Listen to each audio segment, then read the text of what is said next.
Hey, Y, thanks for joining me. Today we're going over John chapter 6. And this chapter has one of the more difficult statements and claims that Jesus said out loud, where he talks about he is the bread of life and that you need to eat of his flesh and drink of his blood.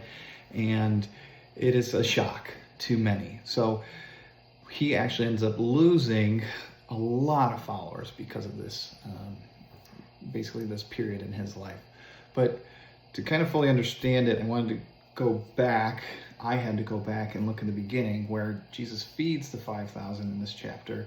The people are following him because of that, and they are looking for physical means being met.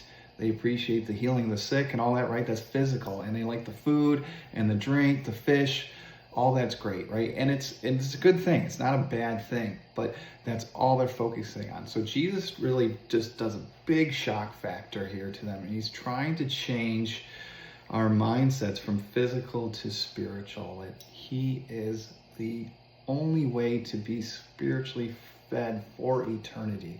You can keep chasing, I can keep chasing a means of living and being healthy and surviving, but he wants the entire nation to know that he is the only way for eternal life.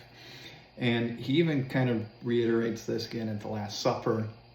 And the other thing I was thinking about this is like, even when they go another time, when they kind of turn against him, when they crucify him, they're kind of like, Jesus is the king, right? They're looking for this king conqueror mentality, and it's a physical thing, and it doesn't end up being what they want, and they turn. They're not happy with what's provided to them and their physical needs being met, right? They wanted Rome to not be occupying them.